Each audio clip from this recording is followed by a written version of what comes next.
So I have here a fantastic panel of people. Anna Serner is CEO of the Swedish Film Institute here in Sweden, obviously. Iram Haq is a Norwegian director, also an actor and many other things, and incredibly...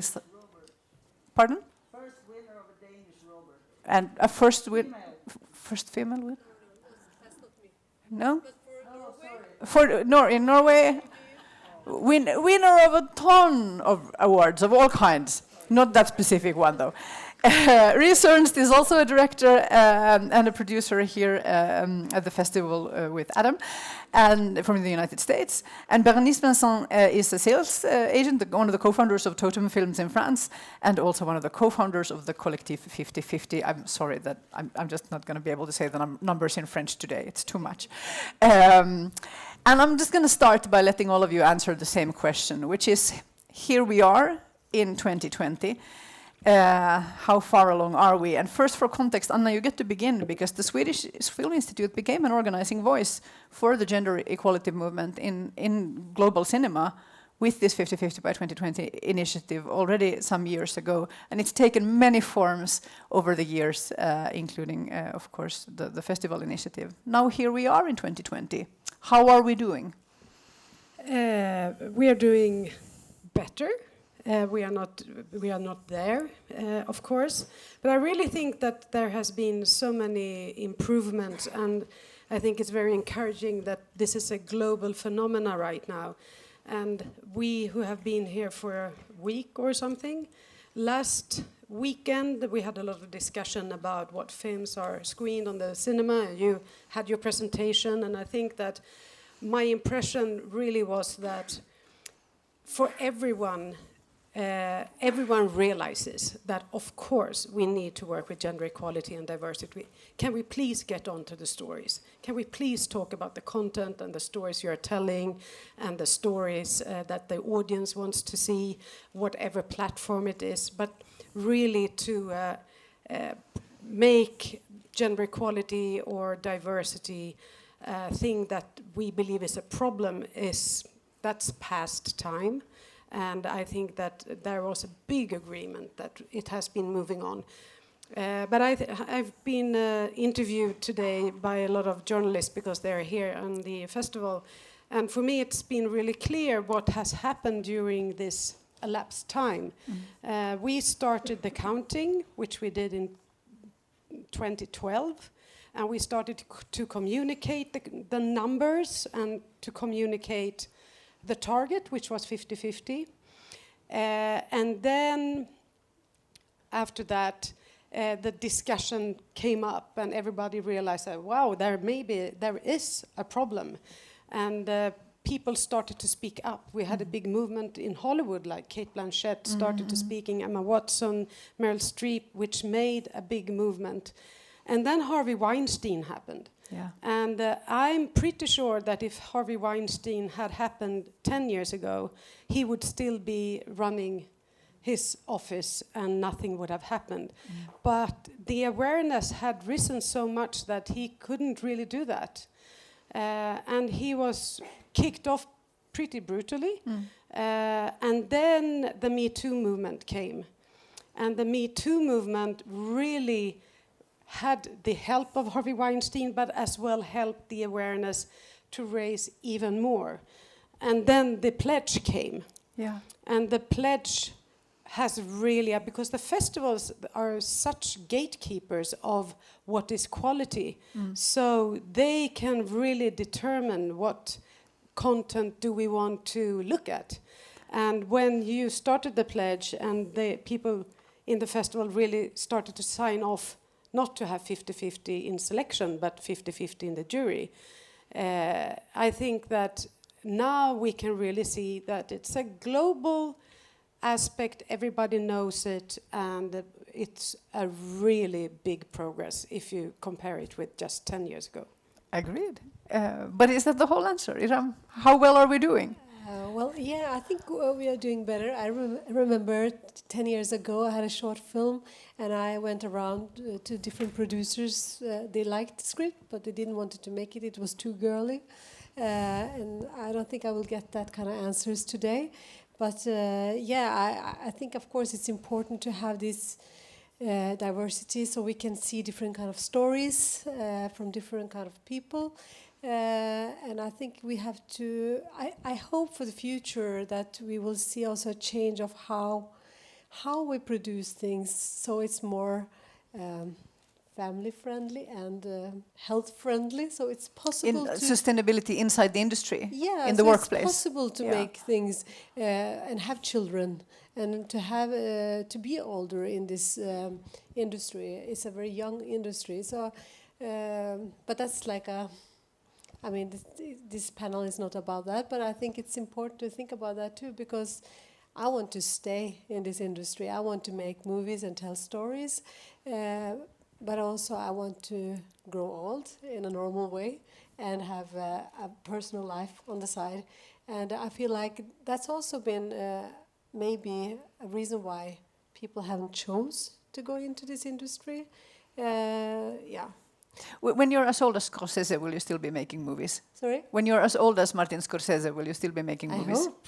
Yeah. But I hope also the situation will be different. I think it's horrible when you work 15 hours a day. And that's like, even if you have fever, you have to go to work because you're the director. Yeah. Well, what about you, Rhys? What would you say? How well are we doing on equality and diversity? Well, I would speak a little bit, particularly to transgender issues, because I'm a trans director, and I work in my career have been doing, advocating for trans people in front of and behind the camera for several years, and in many ways we are, we're the furthest forward that we've ever been. And if you look at 2014 is what they call the transgender tipping point, from the year before that to now is kind of remarkable in terms of how much change there's been, but at the same time I see it really as being in the infancy stages, and when you think about how many transgender actors or say transgender directors you can think of, it's really quite a small number. You can probably count on one or two hands, generally speaking. So I really related to what you were talking about the first step being easy and the second step being hard, and I'm heartened by changes. I just came from the Sundance Film Festival, where I saw the most transgender people I've ever seen at a festival. There happened to be a number of them were there for one film in particular, but it was clearly, a big showing, and I feel like there's a wave of new creators kind of coming up, particularly younger creators, but people who also have been working for a while who are kind of starting to get their breaks. But, looking backwards on the history of transgender representation, it's been so terrible for so long. GLAAD did this study that showed over many decades, almost all the depictions of trans people were either victims or villains, so either victims of hate crimes or sex workers who had been murdered, or literally murderous, people killing other people, like the myth of the man in a dress killing someone, like in Silence of the Lambs or Psycho or Dressed to Kill.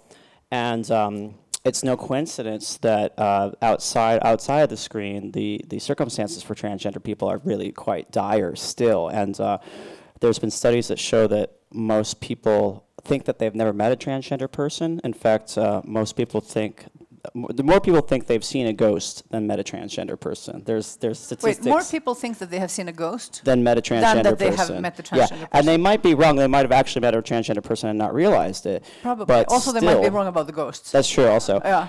But it still speaks to how most people learn about these issues from media. So if you have a closed circuit of people, cisgender, white men traditionally telling these stories that are based on myth and fantasy and fear over and over and over again, it has a direct effect on people's lives. We should perhaps also mention about the numbers that even the festival's numbers are probably not entirely flawless. Like probably genders other than the gender binary are underrepresented because there is a social cost of coming out as well. And it's physically dangerous in a lot of countries, especially for trans people, to speak about their identity. So that's also a factor, of course. Yeah, Bérénice, how well are we doing in 2020? Big year for you. Yeah, big year for France. Big year for this last César nomination as well. We'll speak about that afterwards. But no, first, of course, there are very positive steps, and I think it's very important to underline that. Basically, we started first, actually, Le Deuxième Regard, which was in 2013. And at this time, honestly, no one was interested into this question of gender equality. I remember a good friend at this time of mine, not anymore, I must say, that told me like, oh, great, so you're doing like a women rights movement, but so what about like Black and Asian and handicapped people? And I was like, well, actually, this is very interesting as well. Actually, I would say from these people, there are also 50% women potentially as well. But actually, there are also other, interesting topics. Maybe you should take care of that, actually. So I think things change very positively in a way. Now we have numbers, which is a very good step. We have to follow the numbers. We have to really check the numbers. And of course, I mean, this is, let's say, the first part. Then the second part is the question of representation, which is very complex because it's a very, of course, in a way, subjective topic. But this is something which basically need people that really are, of course, in the industry, but also, let's say, sensitive and articulated about the question of gender. Then there is, I mean, I think we all have a responsibility as well. I remember when we started Totem Film, so it was 1 year ago. Basically, I mean, of course, it's not like, of course, it's part of what we want to do. But we have many films who are doing, who are basically telling LGBTQI stories. But, of course, it's not only that. And many people told us, like, oh, okay, so you're specialized into female directors and LGBTQI questions. And we were like, well, actually, why shouldn't that be potentially the normalcy as well, you know? I mean, at some point, we have to get out of those barriers and what is supposed to be normal or not. And we all have a responsibility towards that.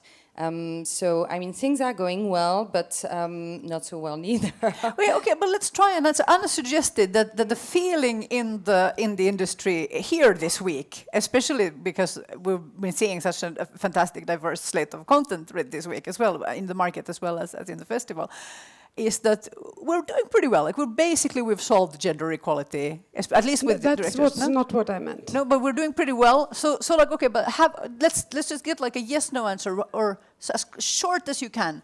Have we solved gender equality? Of course No. not. No. Okay. So what is the next step? What is standing in the way? What is the most frustrating thing right now when it comes to gender representation or Well, access? if I said that the common feeling when we had all the seminar the past week was that everyone was agreeing. And then you can read articles in the newspapers saying that this is really the problem, the gender equality, so why don't you stop doing that? And I think that is really, everyone is agreeing in the big bunch because no one can dare say no. But then when you come down to, so what are you actually doing? And what can you do? Then suddenly it's, well, yeah, maybe you shouldn't be talking as much about that, Anna. Yeah, we should say in Sweden, particularly, there's been this debate where there's this. Some people have suggested that the Swedish market share would be bigger if we talked less about gender, which seems counterintuitive to me. But that's an argument that has been made. Yeah, but I think that is symptomatic of that. It's easy to say when it doesn't concern you, but then when it comes down to so what can we do? Then it's still a big barrier. So basically, we've all agreed. Change. We have come to the point where we all agree that everybody else needs to do better. Yeah. Yeah. Okay. What's the big frustration now? Well, I think it's important to have the focus, like your festival have done, to make a 50-50. I think the Film Institute should also be very aware of it and do it 50-50. And I think we have to talk about it and not stop talking about it, so we feel the pressure to. And also, I really want it to be 50-50 till it's normal, and I think we're not there. Norway has moderate quotas, I've learned, which is that in the funding system, which is that if the projects are rated as equally good, then the money, if there are two projects competing for the same money and they are equally ideal for the funding, then it will go to the project with more women in key positions. Do you feel that's been a good strategy?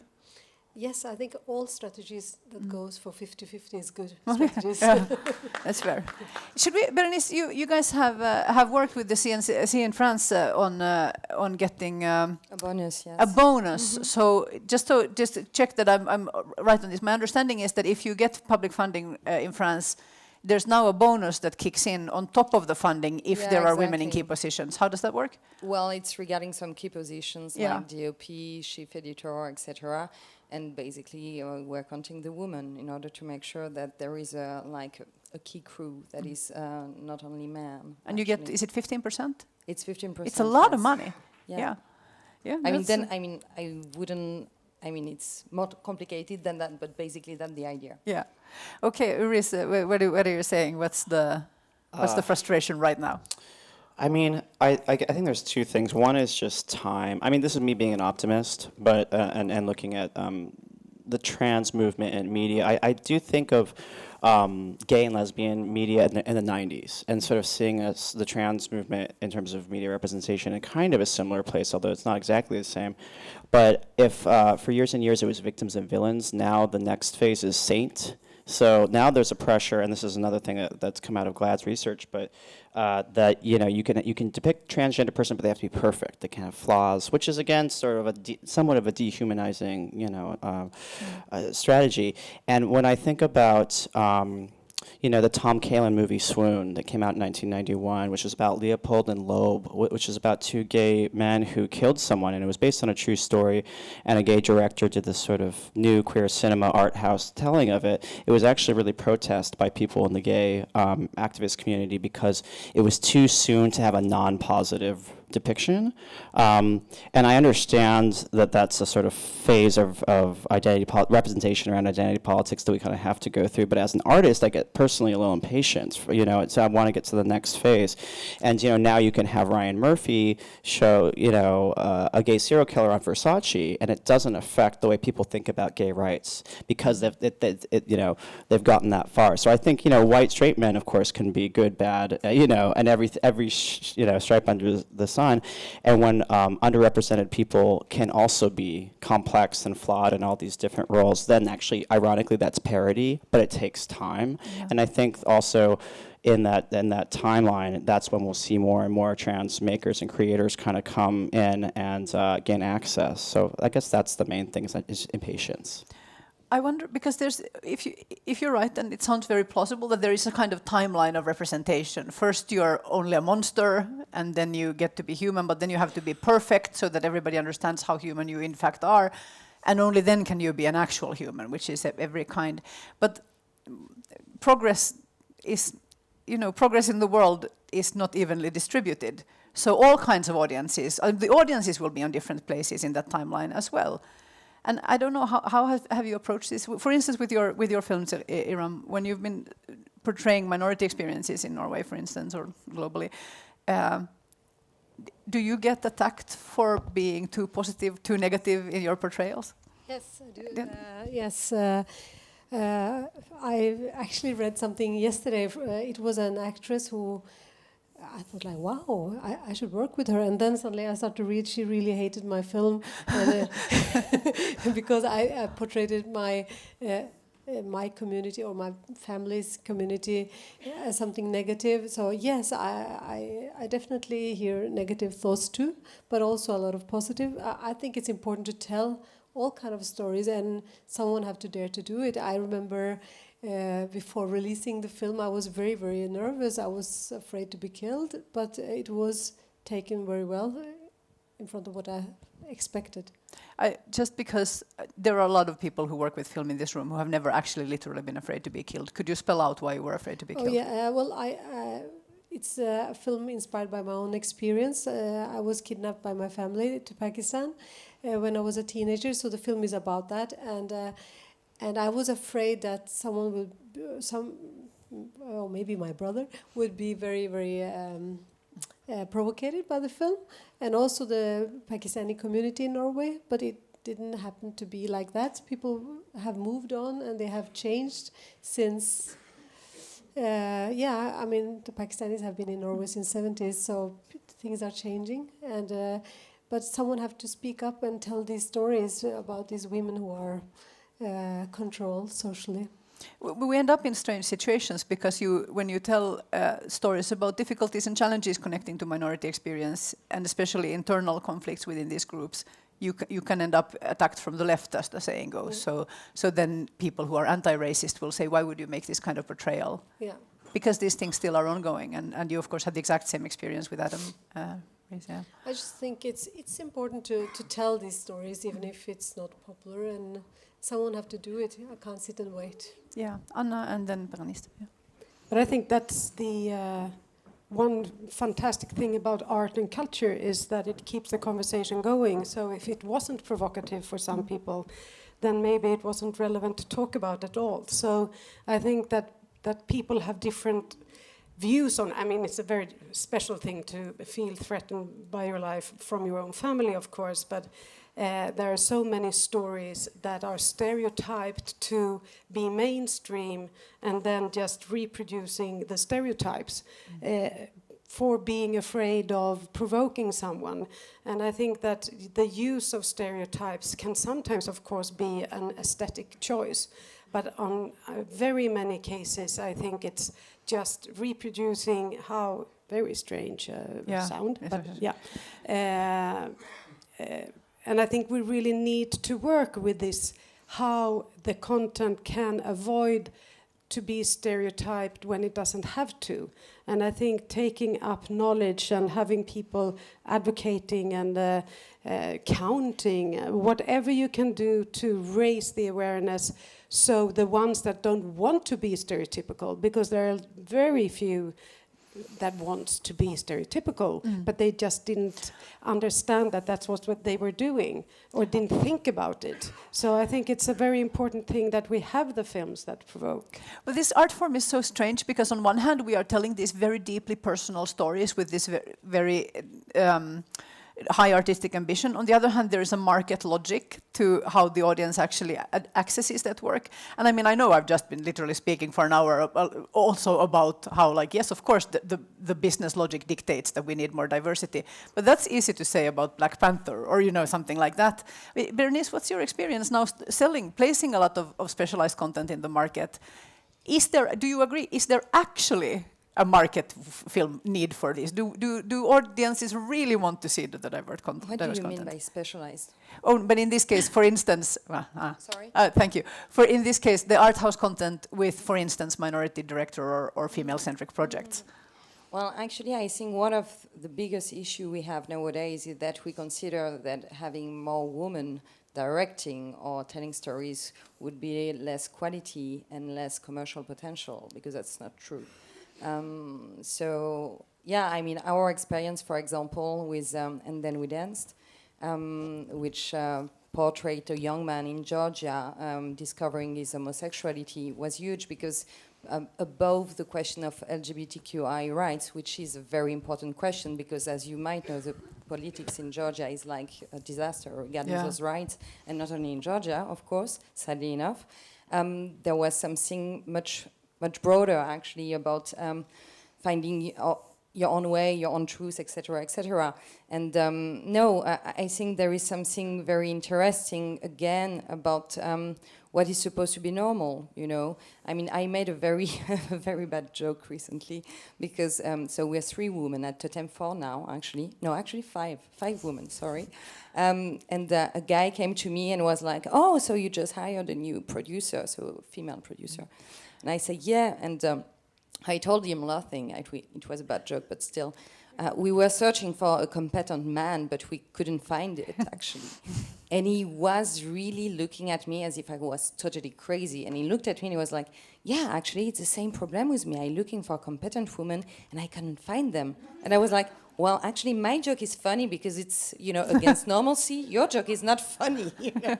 So anyway, so I think it's, I mean, 10 years ago, no one would have, you know, say something about a company with like 5 men. Today, it's still out of the norm in a way. You know, thanks God it's changing. But so, I mean, specialized content shouldn't be specialized content. No. That's what I mean, basically. Yeah. What are you thinking, Rhys? I liked your joke. I was thinking about the male gaze, actually. I was just going down that rabbit hole in my mind. I think, and I actually don't have a point set up because I was just sort of ruminating on this, but I think that the male gaze is still a problem with, for example, like, when we look at transgender content, it's almost primarily, well, this is a good thing and it's also a complicated thing in some ways. There's been primarily trans feminine stories being told, which is good, which is like, I think, very important for trans feminine people to like be leading that movement. However, I do think that the male gaze is a sort of a reason that that's been what's put forward. It's not necessarily for good reasons, you know what I mean? So that because we have such a norm in film that we are interested in looking at the female form and for like and aestheticizing it also, that makes trans feminine experiences kind of automatically more interesting. Yeah, usually. exactly right. And I mean, when I was talking about victims and villains, that's pretty much only talking about trans feminine storytelling and characters that are trans feminine. There's been almost no trans masculine stories, really. I mean, if you can try to think of them, there's very, very, very few. Even though in terms of how many trans people there are in the world, it actually is quite even. In terms of numbers, it's 50-50, pretty much like men and women. And I think that there's gatekeeping that basically has to do with the perception of the audience as being a male gaze, And so I think that that's still a big obstacle, and one that I'm not quite sure how to solve exactly yet. Is there a problem or I don't know if there's a problem, but when we are teaching film, when we are learning film, which isn't always in a formal context, especially these days, do we learn do we internalize, as you're saying, a lot of this baggage? Bérénice is nodding. Yeah. Yeah, actually, I'm nodding because when we started Le Deuxième Regard, it was because we were three young women, Julie, Delphine, and I. And we were having passionate discussion about feminism, blah, blah, blah. And we were, hopefully still are, big cinephiles. And we just realized that, the films we were watching and the people we were talking about regarding directors were mostly men. So we were like, why the fuck is that, actually? Why? So we just wanted to think about that. And step by step, actually, we realized, for example, that... I think it's changed now, but in La Femis, so a very famous school in Paris, there was a list of films you have to see, and I think there were like maybe 2-3 films made by women. I heard recently a very famous French guy in the industry who told me there were like very few female directors always. Well, actually there were female directors, but they just disappeared as always, Mm-hmm. So of course we grew up, and beside the question of the names, the gender, blah, blah, blah, the question of the gaze, of course, which is very important. For example, as a young woman, I was maybe at some point fantasizing about a man who is like very passionate and who is pushing me, to the wall and kissing me violently. Well, actually, it might be not the most romantic stuff, can be as well. I don't know. Unless that's your thing, in which case that is also totally cool. What I mean. But that's a choice. Exactly, yes. That's what I mean. So the question of representation is very complex, and I think the most important thing is that you are able to deconstruct basically what you learned. Mm-hmm. And I'm still doing it, and I think that the most interesting part, not having the answers, but trying to search and understand. Iram, what are you thinking about this? I'm listening, actually, more than thinking. Do you struggle with, or do you catch yourself with internalized imagery, for instance? Yes, I do, and I think it's very interesting time we're living in at the moment, because it's coming up a new generation, new way of thinking, and I sometimes take myself in being very old-fashioned in way of thinking. So it's this rethinking I very often do, and that's also a bit boring to be older, because you start to be you already know when you're writing a script, like, okay, this will not work, this is, and you lose all the fantasy, but also, I definitely think that I have to rethink about the traditional way of storytelling, but also my way of thinking. And there's something here about this, because my mind is completely blown now by this idea of these waves of, like, or generations of representation that we were talking about before. Because I think just this week I've seen also films with, for instance, specific descriptions of specific minority communities. It's just not just like Muslim or Muslim in Norway. Being Pakistani is a very specific thing, and being Pakistani in a city or in the countryside is very different than where your family came from originally would be very different. And the same thing with, like, there's so many films where we're better at getting into the specifics and getting away from the stereotypes. And it seems that with a lot of representation, diversity, we are passing through that, like, we're breaking through a barrier of representation now. Yeah, Anna. But I think it's we all have gazes, but it's very hard to be aware of your own gaze. But there has been a male gaze in the cinema because there have been much more men doing the films. So a lot of people have sort of felt that, okay, so this is the gaze. And then when we start having a greater diversity behind the camera, there are new gazes. And I think that experience, when you see something that you have actually never seen before, that's when things starts happening. And I remember when we have been working with the Swedish Film for a couple of years, and in Berlin 2016 we had 9 films in Berlinale, which was, I mean, it was more than twice as many as the rest of the Nordic countries together. And I see that Klaus Ledergaard is here, and Denmark is doing really well all the time. But suddenly we had this boom, and 80% of those films were directed by women. And I think the reason why they were selected was that the jury saw something that had a high quality, and with something they couldn't determine what it was. So it became interesting. And I believe that it has something to do with the gaze. Because it's really important to say that if you're a woman, you don't have to do women's films, or if you're a man, men's film, or if you're transgender, a film about transgender, everyone should do their own films. But we have the gaze that starts off in our own experiences. And I think that is so interesting when we now start to having a greater diversity, that this will change a lot, and it will be so interesting to follow the festivals now with the pledge, and to see what impact has it, and what did we see, and did we get any aha or wow moments?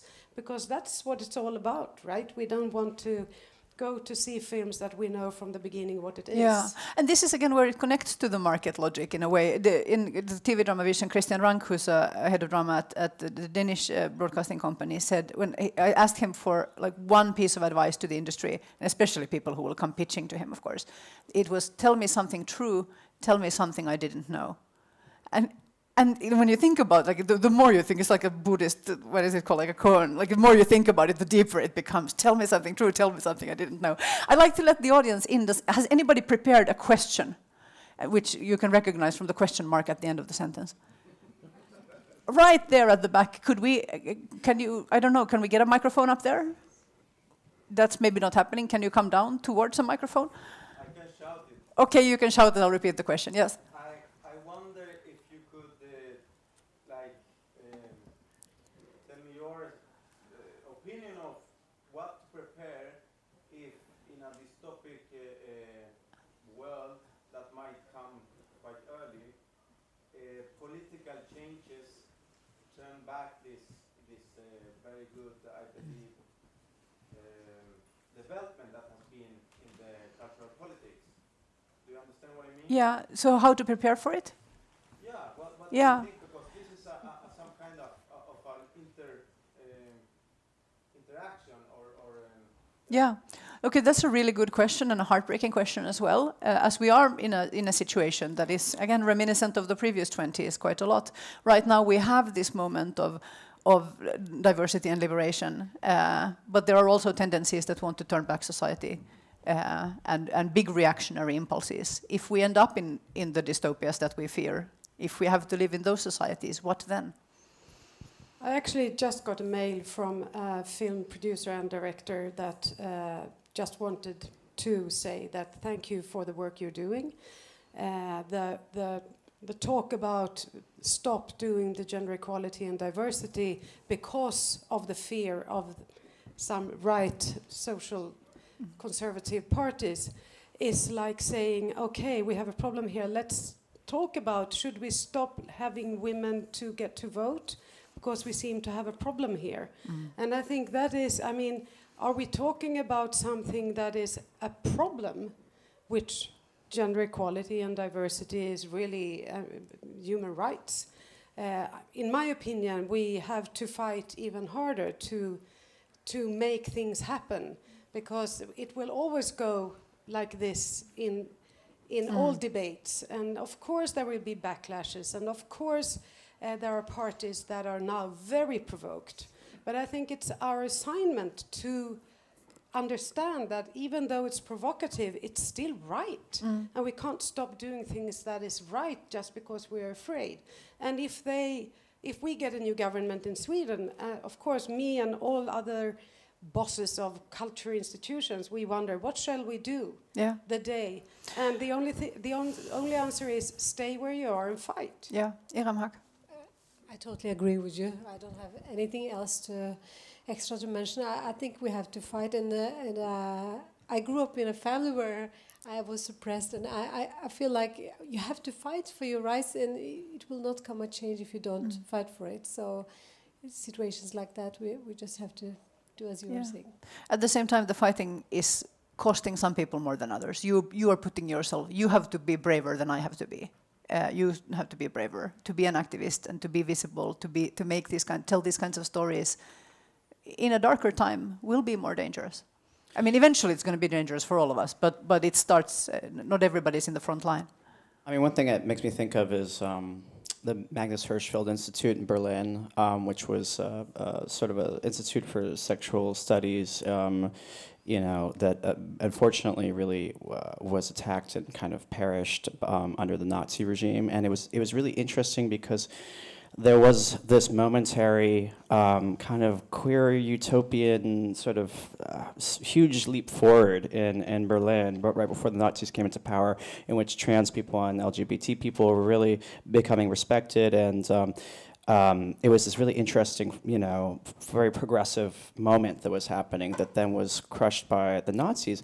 And they literally stormed the institute and burned everything, burned all the materials. There was a big amount of scientific knowledge about trans people that was just destroyed. Exactly. And probably set trans rights back 20 years, 50 years, just because the science was destroyed. Exactly. Yeah. And the one thing I makes me a little hopeful about this era compared to then is that information isn't just localized, like it's on servers, it's traveled the world. Like I think the bell kind of can't be unrung with information, which makes me optimistic. And I guess the other thing I think of is that also, I mean, for so many, you were saying that some people are going to have to be in more fear or fight harder than others. I think that's very true, and for people who have been marginalized and are continue to be marginalized, it might not be that big of a, you know what I mean? You don't have the choice, right? Yeah, or it might be not completely unfamiliar, you know what I mean, of going backwards, a handful of years or something versus 30 or 40 years.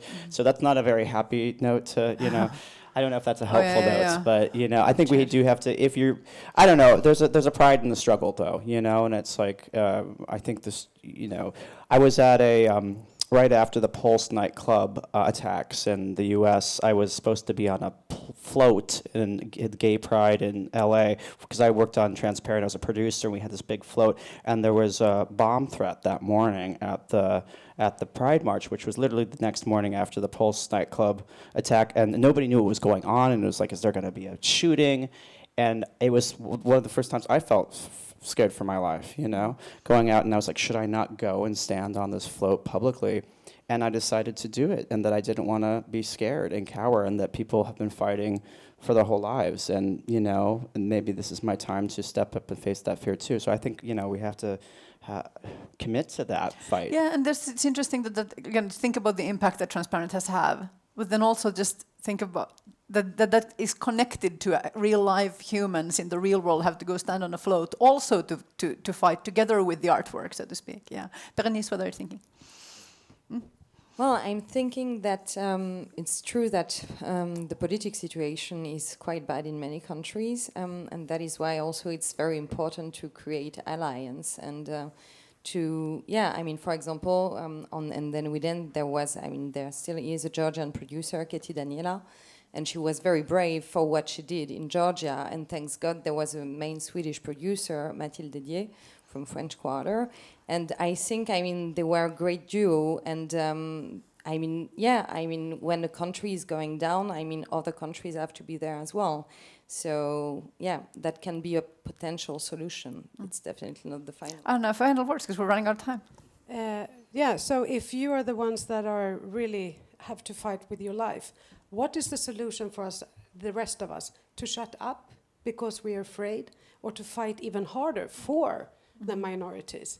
So I think that is really the only answer. If you're falling, I'm going to be there, and I hope everyone else will as well. I'm going to say something that I'm learning from activist friends, which is going to sound really brutal, but it's also like metaphor. The practical advice is if you're at a demonstration and you're white and middle class, you put your body physically between the danger and the people who don't have your privileges. And I think that has to be true also metaphorically, also in this business, and also as we tell these stories. And that's how you are an ally, I guess. Thank you so much, Anna Serner, Iram Haq, Rhys Ernst, and Bérénice Vincent. We could talk about this all night, but thank you so much for today. Thanks. I have some advice or some practical information. One is, if you have thoughts about the future of the industry, you can get in touch with the market organization and the festival all year, because we work on these things all the time, so we can make the best content for you when you're here. And also, we're presenting a similar lecture to this one, but a completely different panel in Berlin at the opening day of the Horizon. See you there. Thank you.